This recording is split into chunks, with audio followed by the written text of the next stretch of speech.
Praise the lord అండి. నిజమైన క్రైస్తవులకు శత్రువులు ఎవరు? బైబిల్ ప్రకారంగా చూద్దాం. దేవుని చిత్తానికి వ్యతిరేకంగా ఉన్న ప్రపంచపు విలువలు కూడా శత్రువులుగా చెప్పబడ్డాయి.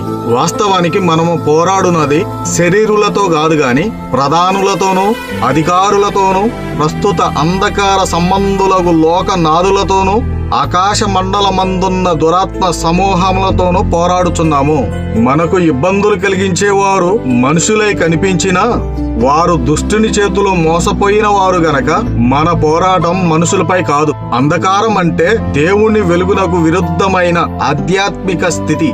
అవేవంటే పాపం, అబద్ధం, భయం, ద్వేషం, దేవుని సత్యానికి వ్యతిరేకమైన ఆలోచనలు. ఆయన మనలను అంధకార సంబంధమైన అధికారంలో నుండి విడుదల చేసి ఆయనకు మనపై ఉన్న ప్రేమ చేత తన రాజ్య నివాసులుగా చేశాను. ఇది ఆశ్చర్యము కాదు.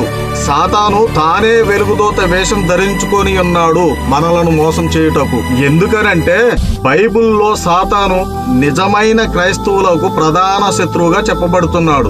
అతడు గర్జించు సింహంలాగా ఎవరిని మృంగుదునా అని తిరుగుతూ ఉన్నాడని అర్థం. వాడు మనల్ని ఎలా మోసం చేస్తున్నాడు? శరీరము ఆత్మకును, ఆత్మ శరీరమునకును విరోధముగా పనిచేయుచున్నవి.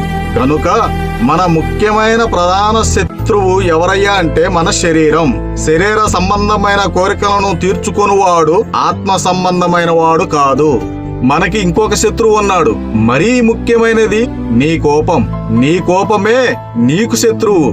కోపపడుడు గాని పాపం చేయకుడి. నియంత్రణ లేని కోపం సాతానుకు అవకాశాన్నిస్తుంది.